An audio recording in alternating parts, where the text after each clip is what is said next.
You're stepping into the Persistence Lab. So go ahead and snap on your gloves and wear your lab coat. Safety first.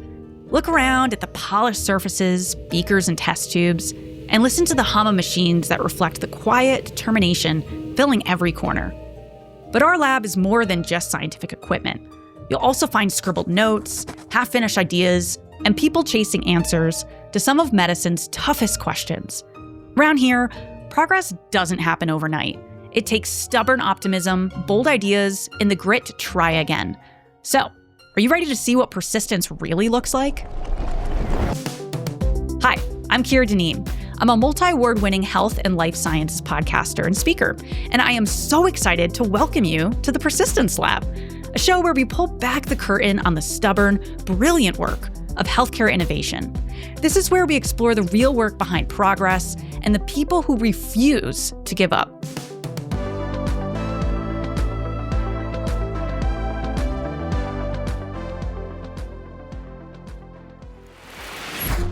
Today, we're asking a big question. Can we find and develop potential medical cures faster? A medical cure is one of the most ambitious goals in medicine and one of the hardest to realize. For people living with complex or chronic diseases, the idea of a cure represents hope, relief, and sometimes a complete reimagining of life itself. But what does it actually take to develop potential cures for some of medicine's most difficult frontiers? We'll answer all that and more, but first, let's start by defining it. Here's Dr. Jochen Saalfeld, the head of the Pathway to Cures office at AbbVie. The definition of cure really depends on the type of disease you're talking about. And one problem we have in all of research for novel medicines is that patients are diagnosed quite late. So often they have years of disease that has not been noticed by anybody. And when we think about mechanisms driving disease, knowing what actually happened before the diagnosis can be really, really important. First of all, differences in the way we define cures between, let's say, Alzheimer's and Parkinson's and psoriasis and forms of cancer. But there are many other features that we have to think about that have to be customized to a particular patient population with a well-defined diagnosis. In other words, it's complicated. The definition changes depending on the disease. But you can think of them in two categories: functional cures and complete cures. As a scientist, I view a cure as an intervention that can resolve a disease or pathological condition. It's not just simply about managing symptoms, but about addressing and eliminating the underlying cause so that the disease doesn't come back or recur. And that we call a complete cure. That's Dr. Tina Baumgardner, Senior Principal Research Scientist at AbbVie. And then in contrast, there are also functional cures, and those refer to a situation where symptoms disappear, but there is some remaining uncertainty. So perhaps there is some remnant of the disease persistent at a molecular or a cellular level, even if it's not causing any symptoms. When we do drug discovery, we try to understand all the drivers, all the molecular underpinnings of different disease states. And then we choose like a switch, what we call a target, where we hope that if you turn off that switch or modulate that switch, we can shut down significant disease processes. Our ultimate goal, of course, is always a complete cure, but in very complex diseases, a functional cure can still be a complete life changer for a patient. So let's assume a child has an ear infection. I had many ear infections when I was little. Same. The doctor will prescribe an antibiotic. You can think about an antibiotic as a functional cure because the medicine has to be present to clear the infection. But 6 months later, the child can have another ear infection. There's no long-term protection against ear infection. And then on the other hand, complete cures means to be truly cured. The disease is completely eliminated and not just managed without symptoms. The super straightforward example is if you take surgery, for example, right? Surgical removal of the appendix is a cure for appendicitis.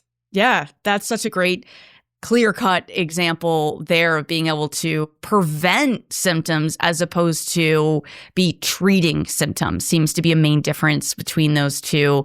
And I always get a little nervous to be using the word cure because there is a lot of weight behind that. Why do you think that is for patients and scientists alike, that this word cure has just so much levity to it? For patients, time towards curative treatment is everything. And we at AbbVie remind us frequently the patient is waiting for a better outcome for their particular situation. So if you think about how long it takes to go from an idea to a medicine on the market, is 10 to 15 years. It's a long time. I've talked to many patients, and they share with me, I had a life plan, and that life plan is shattered by this diagnosis of a chronic disease. I talked to a young mother many years ago, and she told me that once her rheumatoid arthritis developed further, she could no longer make the school lunch for her children, and she could no longer even lift them. And she said, I, as a mother, became the care recipient rather than being the mother I always wanted to be. I talk to young people who have a severe skin disease. They love to go outdoors, but when their friends go to the pool in the summertime, they don't want to go along because they don't want to show the itchy, flaky skin that characterizes that disease. And all of those emotional strains on patients is taken away to some extent by this vision of there could be a cure. And then for us as scientists, the chance to discover a cure for our patients, it's really just such a powerful motivator that drives us scientists, that drives research discovery. And importantly, I would say for me personally, it drives the persistence through setbacks. And there are many, many setbacks for scientists in the quest of a novel therapy.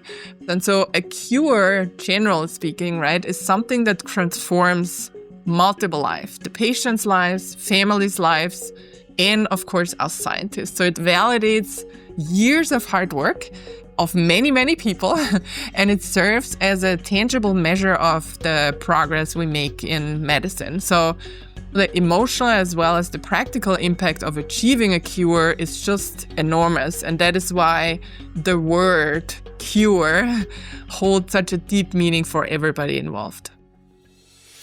There's a lot at stake here. When scientists talk about cures, it's not just a clinical term, it's personal. For patients, it means hope. And for scientists, it's what drives them to keep going. But as powerful as the idea of a cure is, actually getting there is anything but simple. Diseases are just plain complex. Two people with the exact same diagnosis might have very different underlying mechanisms of this disease. So factors like overall health, immune system function, age, and even how a person's body, very importantly, processes a certain medication can be very different and can further influence which treatments then work best for patients. And this complexity is really a key reason for why finding general cures is so challenging. And on top of that, if we take, for example, the case of cancer, tumors can also evolve over time, so potentially become, while initially responding to treatment, become resistant to treatment. Or after initial therapy success, those can come back after several years of dormancy. And then, of course, developing cures requires not just understanding the disease, but also having the technologies and the tool to target the right pathway at the right time at hand.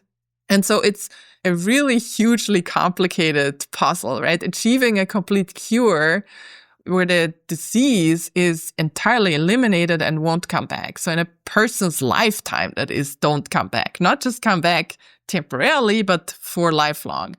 And this remains extremely difficult with all these variables that I just mentioned at play. A big part of drug development that I think about is clinical trials and the role they play in the pursuit of cures.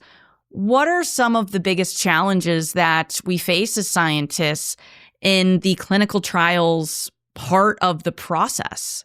Clinical trials are absolutely essential. They're also required by regulatory agencies, and they are how we test both the safety of a new drug, but also the true effectiveness of this new treatment or even any potential cure. So they give us the critical data we need before any of this treatment can be made broadly available for the entire population. But like you mentioned, right, clinical trials are very, very challenging as well. And one of the biggest challenges is that we can ensure that the study accurately reflects real-world patients' diversity while still producing reliable and meaningful results. This includes selecting the right patient population, determining appropriate endpoints, of course, managing each patient's variables. Like, for example, do they adhere to treatment regimen? Do they adhere to hospital visits where you need to collect very important data from them? Or we need to consider, do they have comorbidities, so coexisting conditions of the patients that also need treatment? And as for clinical trials, aiming specifically at cures, defining a treatment as a curative treatment can make a clinical trial multiplied more challenging for certain diseases, since it might require us to follow those patients for most or actually all of their lives to truly confirm, yes, the person has completely been cured of the disease and it doesn't return ever. That's a really good point, that you can't just end a clinical trial like, oh, they're cured. It's like, well, what if those symptoms come back in a few years after a trial ends? So that makes it even more cumbersome to be like, wow, if we're going to call something a cure, there are so many aspects that we need to check off of that list. Is finding a cure something that, as scientists, we've always prioritized, or is the focus more on developing treatments and seeing where the science leads us? So the idea of cures has been our North Star since we began working. It is the development of insights into the disease and the availability of novel technologies that didn't even exist 5 years ago, that I now make the idea of a cure more spoken about. So it's not the intent. The intent was always there. People start working in this field, start working at AbbVie because they want to cure patients. So obviously our goal is to increase the number of curative programs in our overall pipeline. How we do this in the very early stage is every year we do an innovation challenge across the company. So we call in for ideas to cure diseases. And what it does, which is really magic for me, is, let's say a scientist in one of our West Coast labs has a great idea how to do that. So she talks to her lab mates and they say, oh yeah, this is really interesting. There's somebody on the East Coast that I know who can help you with that. So what we see in that is that not only do we encourage truly innovative, curative ideas in the pipeline, but we're also building networks across the organization that really can then work on this program, but maybe then use the same network to apply that to other questions. Because the people got the taste of this and say, oh, I want to do this again. The other one that we are doing is a hackathon. So we have colleagues across the organization say, I have this idea for cures, but I need help. So these hackathons can have up to 50 people get together for 2 days, which is really exciting because, again, it brings people together with a shared vision to understand whether this is actually going to be a great idea and how it should go forward. Then, in many cases, ends up with a very detailed plan, what else to consider before we move this into the clinic or before we move this further. The other thing that's important is building further connection across therapeutic areas. We work with teams that actually work on curative later stage programs and explore how far along are they, and is this already time to share that approach and the data and the way they want to go forward with other therapeutic areas at AbbVie. So really creating a community, driving assets in the pipeline, but also looking at a later stage pipeline where we can say, are there any ones that we can, maybe when we combine them, we can achieve cures? What Jochen is describing is AbbVie's Pathway to Cures program, which helps scientists across the company reimagine what's possible in the research and development of medicines that can better support patients. Finding cures has always been the goal. What's different now is that we have more tools and information like new technologies and deeper insights in diseases that weren't available even a decade ago. One of the biggest breakthroughs is the rise of precision medicine. We realize now that no two patients are exactly alike. Even if the same disease diagnosis was made for these patients, even if they have the same gender, same age, same place they live at, same diet even, right? Each person's biological makeup can be very different. So precision medicine allows us to now tailor those treatments specifically to an individual's biology. And then one more big change I wanted to highlight as well is nowadays that we rely increasingly on real-world data and also a process known as reverse translation. And that is taking the insights from how a patient actually responds in praxis in the clinic and then using that information back to the lab, back to our scientists to refine and inform the therapies that we want to develop next. Precision medicine and reverse translation are both fascinating topics, so interesting that we'll actually be exploring them more in future episodes this season, so keep an ear out for that. But there are tools that are helping scientists move the needle in these areas. AbbVie is investing heavily in machine learning and AI in actually nearly all aspects of the work we do. So as everybody can imagine, thousands of publications are coming out every day.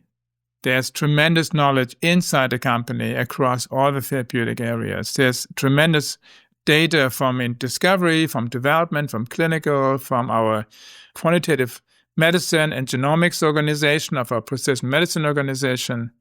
What we need is to create what we call actionable knowledge out of all that data. Because you can imagine if you have this flood of data, who can actually read all these papers and who can really understand the essence of what each paper is reporting. So we have heavily invested in machine learning and AI to exactly do that. The patients are waiting for novel medicines. So we're investing heavily in how can AI and machine learning actually impact the discovery process itself. I'm not a chemist. My chemist would say this is a little bit simplistic, but big picture, that's what we're trying to do. We're trying to shorten the discovery process by using hypothesis generation tools that can enable us to do things faster and not sequentially, and do them at the same time. And technology is also changing the way patients experience clinical trials. Just starting from identifying eligible patients more quickly to then we can remote monitor them, right? They don't have to come to the clinic all the time. People may know that for diagnostics, like in early detection, for example, for breast cancer, helps us similarly in our clinical trials to analyze certain images, right? If you get a biopsy from a tumor, for example, that really helps us have more detailed and granular detection. And this helps us then also to make informed adjustment, even potentially during the trial itself.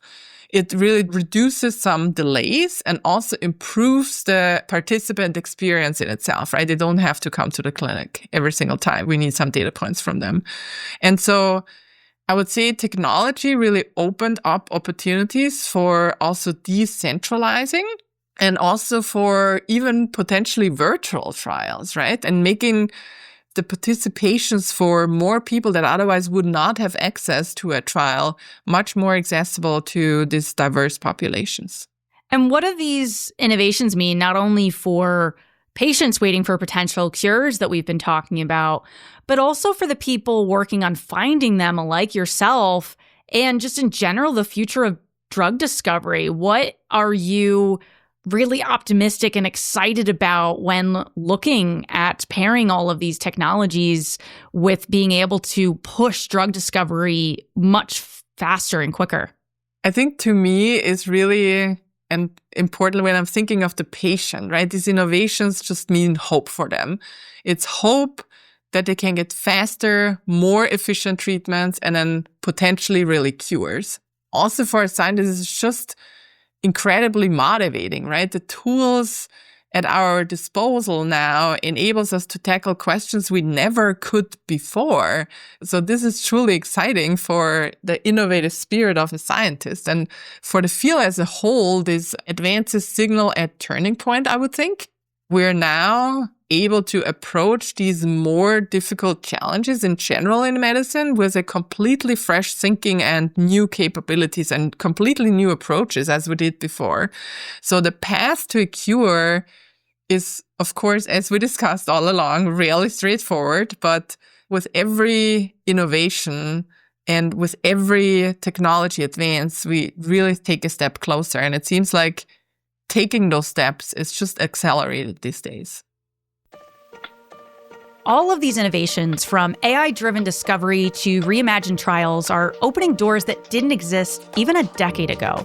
But it's the mindset of the scientists that truly shapes the future. If you want to be in drug discovery, you have to be an optimist. Our North Star for the work we do every day is to really meeting the deepest needs, hopes, and dreams of patients. We have met patients, we work with patients, we understand in part what they're going through. But that drives us every day to create better medicines for patients. And that's the motivation of everybody I know at AbbVie to achieve transformative medicines up to and including cures in the foreseeable future.